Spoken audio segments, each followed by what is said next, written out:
வணக்கம். செல்வகுமாரின் Saudi Arabia,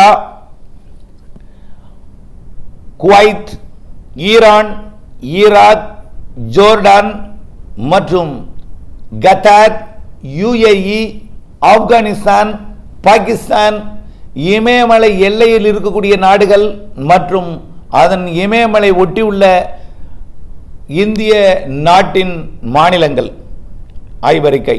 மேலும் சிங்கப்பூர், மலேசியா, இலங்கை, மாலத்தீவு ஆகியவற்றிற்கான ஆய்வறிக்கையும் இணைப்பு.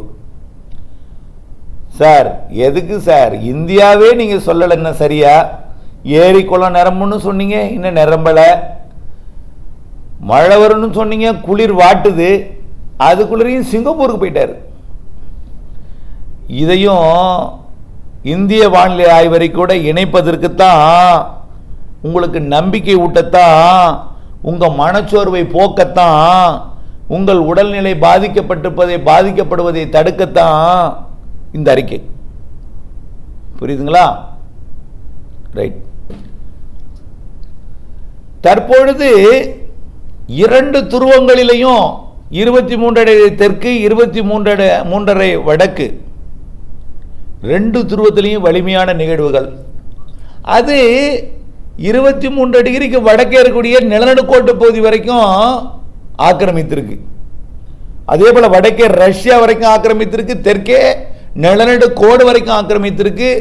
நிலநடுக்கோட்டில் இருக்கக்கூடிய நிகழ்வையும் வழக்கமா அறிவியல் பூர்வமா ஒரு நிகழ்வு வங்கக்கடலில் உருவானா, அதாவது எந்த ஒரு நிகழ்வும் வங்கக்கடலில் உருவானா வடக்கு வடமேற்கு திசையில் நகரும், எப்பயாவது மேற்கு திசையில் நகரும் என்பதெல்லாம் வினாவின் விடையையே மாற்றி அமைத்திருக்கிறது இப்போ உள்ள காலநிலை. அதே போலதான் ஒரு நிலநடுக்கோட்டு இந்திய பெருங்கடலில் எந்த ஒரு நிகழ்வு உருவானாலும் அது மேற்கு தென்மேற்கு திசையில் நகரும். நிலநடுக்கோட்டுக்கு வடக்கே மேற்கு வடமேற்கு, நிலநடுக்கோட்டுக்கு தெற்கே மேற்கு தென்மேற்கு. ஆக நிலநடுக்கோட்டுக்கு அருகே உருவாகி அது ஆப்பிரிக்காவோட மடகாஸ்கர் பகுதிக்கும் மொரீஷியஸ் பகுதிக்கும் சவுத் ஆப்பிரிக்காவிற்கும் போகும். இப்ப அப்படி இல்லை, வந்த வழியே திரும்புது. சென்னியார் புயல கூட உங்களுக்கு தெரியும், வந்த வழியே திரும்பியது. சென்னியார் இதுவரை வரலாற்றிலே புயலே உருவாகாத மலாக்கா ஜலசந்தியில் உருவாகி இந்தோனேஷியாவிற்கு வெள்ளப்பெருக்கு ஏற்படுத்தி வந்த வழியே திரும்பி போனிச்சு. இப்போ அதே போலதான் நிலநடுக்கோட்டு பகுதிக்கு வந்திருக்கக்கூடிய ஒரு நிகழ்வு வந்த வழியே திரும்பி போகுது ஆஸ்திரேலியா நோக்கி. இதெல்லாம் வழக்கத்திற்கு மாறான ஒன்று. இந்த வருட பாடம், இந்த வருட அனுபவம். அது எத்தனை வருடம் நாம் வானிலை அறிக்கையில் சொல்லிக் கொண்டிருந்தாலும் ஆண்டுக்காண்டு ஒரு பாடத்தை சொல்லிக் கொடுக்கிறது. இவையெல்லாம் உலகம் வெப்பமடைந்திருக்கிற காரணம் தான். உலகத்தில் இருக்கக்கூடிய கார்பன் எல்லாம் இமயமலை அடிவாரத்தில் வந்து குவியுது. உலகத்தில் மிக அதிகமான மாசுபட்ட இடமாக பாகிஸ்தானோட இஸ்லாமாபாத்தில் இருந்து நம்முடைய மேற்கு வங்கத்தோட வடக்கு பகுதி பீகார் எல்லை வரைக்கும் இருக்கு. அதாவது இமயமலையோட பகுதி. நேபாளத்தில் கூட அவ்வளவு குவியல. நேபாளத்துக்கு கீழே பீகார், உத்தரப்பிரதேசம், உத்தரகாண்ட், காஷ்மீர், பஞ்சாப், இமாச்சல பிரதேசம் மற்றும் சண்டிகர், டெல்லி இங்க குவியுது உலக கார்பன் எல்லாம். அடுத்து இன்னொரு இடத்துல குவியுது எங்கன்னா சீனாவோட பகுதி, சீனாவோட பசிபிக் பெருங்கடல் பகுதியில் குவியுது. ஆசிய கார்பன் மட்டுமல்ல, ஐரோப்பிய கார்பன் மட்டுமல்ல, அமெரிக்க கார்பனும் காற்று கடத்தி கொண்டு வருகிறது. எப்படி ஒரு குளத்துல தென்மேற்கு பருவமழை காலத்துல வடகிழக்கு பகுதியில் போய் பாசி, டப்பா, குப்பை, செத்த இந்த ஆடைகள், அழுக்குகள் இதெல்லாம் போய் குவிந்து ஒரு நாற்றம் எடுக்கும். தென்மேற்கு பருவமழை காலத்தில் வடகிழக்கு திசையில் போய் குவிந்து நாற்றம் எடுக்கும் ஏரியில் எல்லாம். அதே போலத்தான், அதே போல வடகிழக்கு பருவமழை காலத்தில் பார்த்தீங்கன்னா தென்மேற்கே வந்து குவிந்து நாற்றம் எடுக்கும். அதே போல உலக கார்பன் இந்தியாவோட இமயமலை அடிவாரத்தில் குவியுது. அடுத்தது சீனாவோட பசிபிக் பெருங்கடல் கரையோரத்தில் குவியுது. ஊகான் மற்றும் ஹாங்காய், அப்படியே பார்த்தீங்கன்னா ஜப்பானோட வடகொரியா, தென்கொரியா, ஜப்பான் எல்லை வரைக்கும் குவியுது. ஆக இதெல்லாம் கேடு விளைவிக்குது. இதனாலதான் இந்தியாவிலேயே பருவநிலை மாறுபாடு, கடல் வெப்பம், உலகத்தில் இல்லாத நீரோட்டம் எல்லாம் இந்திய கடலோரத்தில் இருக்கு. உலகத்தில் இல்லாத ஒரு கடல் வெப்பம் இந்திய கடல் பகுதியில் உயர்ந்திருக்கு. பசிபிக் பெருங்கடல் எல்லாம் போட்டி போடும் வகையில் நம்முடைய வங்கக்கடலும் அரபிக்கடலும் நிலநடுக்கோட்டு இந்திய பெருங்கடலும் உருவாகிக்கிட்டு இருக்கு. இப்போ இதனால தான் எல்லாமே சவாலாக இருக்கு. கடல் சாதகமாக இருந்தாலும் வளிமண்டலம் சாதகம் இல்லை. காரணம், துருவங்களும் வெப்பமடைந்து விட்டது. துருவங்களிலே புயல் வலுவாக இருக்கிறது. ஆமா, எப்படி சார் புயல் உருவாகும்? அது குளிர்ச்சி தானே, அங்கே எப்படி புயல் உருவாகும்? 23 தெற்கே இருக்கக்கூடிய அந்த காற்றோட இதில் அங்கே எது குறைந்த அழுத்தமோ அந்த இடத்துல ஒரு பனிப்புயல் உருவாகும். அப்படித்தான் இப்பொழுது இருக்க வட துருவத்திலையும் தென் துருவத்திலையும் அது நம்முடைய நிலநடுக்கோட்டு பகுதி வரை ஆக்கிரமித்திருக்கிறது. இதனால நிலநடுக்கோட்டு பகுதியில் உருவாக வேண்டிய புயலையும் திசை மாற்றுது, பனியையும் இழுக்குது, அப்புறம் பல்வேறு பணியை செய்து. இவை எல்லாம் இடைக்காலம்தான். கிறிஸ்துமஸுக்கு பிறகு முற்றிலும் விலகும். ஆக கிறிஸ்துமஸுக்கு பிறகு டபார்னு விலகிடாது, போராடி போராடி தள்ளும், கொஞ்சம் கொஞ்சமா விளக்கும். வந்ததை விளக்க வேண்டும் என்றால் திடீரென்று நாம் தள்ளிவிட முடியாது. அதற்கு சமமான ஒரு நிகழ்வு வந்து தான் தள்ள முடியும். அப்படி அதுக்கு சமமான நிகழ்வு உருவாகி தள்ளும், மழை பொழிவை தரும். ஜனவரியில் மழை இருக்கிறது. ரைட், சவுதி அரேபியாவுக்கு போகும். சவுதி அரேபியாவில் ஏற்கனவே மெக்கா, மதினாலாம், ரியாத்தெல்லாம் கடுமையான வெள்ளப்பெருக்கை ஏற்படுத்தி இருந்தது கடந்த வாரம். இன்றைக்கு மீண்டும் வெள்ளப்பெருக்கை தொடங்கி இருக்கிறது. சவுதி அரேபியாவோட மத்திய பகுதியில் உருவாகி இருக்கக்கூடிய இந்த காற்றழுத்த தாழ்வு நிலை, அதாவது தரையோடு இணைந்த காற்று சுழற்சி தற்பொழுது சவுதி அரேபியாவில் மழைப்பொழிவை கொடுத்து வருகிறது. சவுதி அரேபியாவோட மத்திய பகுதி, அதாவது சரியா சொன்ன மதீனாவிற்கும் ரியாத்துக்கும் இடைப்பட்ட பகுதி, அப்படிதான் சொல்லலாம், அந்த பகுதியில் மழைப்பொழிவை தொடங்கி இருக்கிறது. அது அப்படியே, அதாவது ஜெட்டாவுக்கெல்லாம் உள்ளே, மக்கா மதீனாவுக்கெல்லாம் உள்ளே, அது தற்பொழுது ரியாத்துக்கும் குவைத்துக்கும் இடைப்பட்ட பகுதியை நோக்கி நகர இருக்கிறது. இன்றைக்கு ரியாத்துக்கும் குவைத்துக்கும் இடைப்பட்ட பகுதியில் சவுதி அரேபியாவோட வடக்கு பகுதியில் மழைப்பொழிவை கொடுக்க போகிறது. குவைத் சிட்டி, குவைத் மற்றும் அதற்கு அடுத்தபடியாக அண்டை நாடாகிய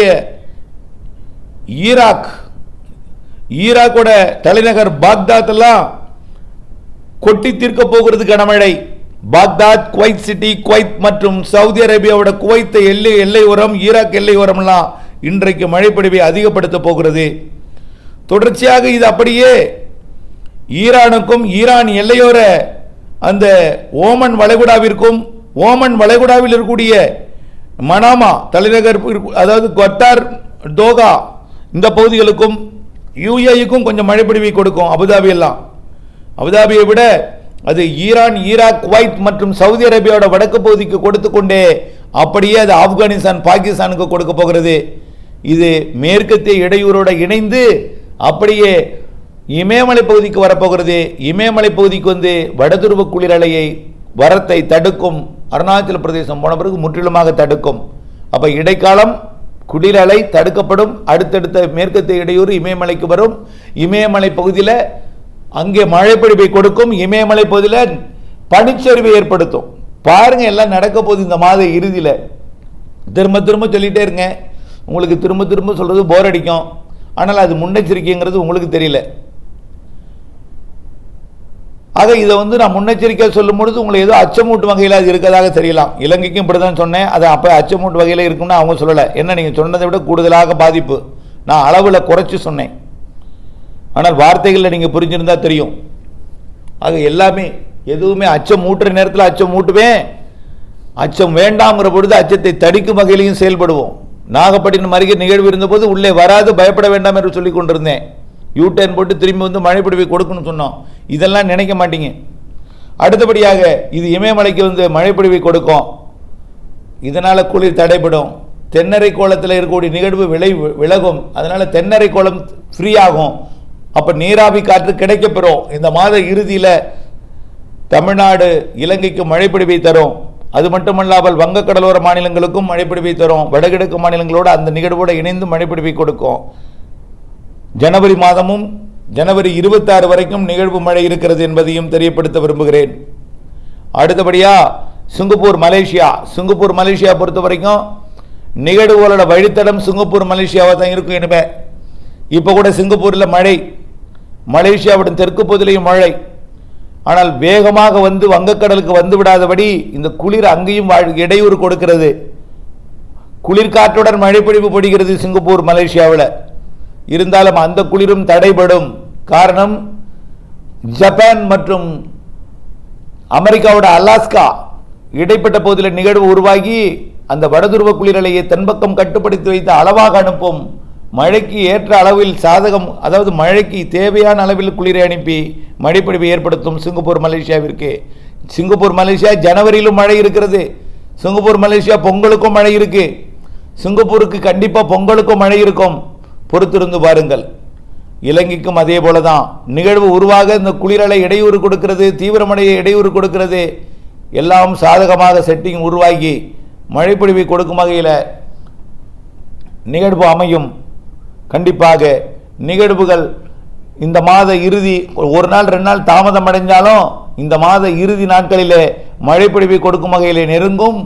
ஜனவரி மாதமும் மழைப்பொழிவை தரும்.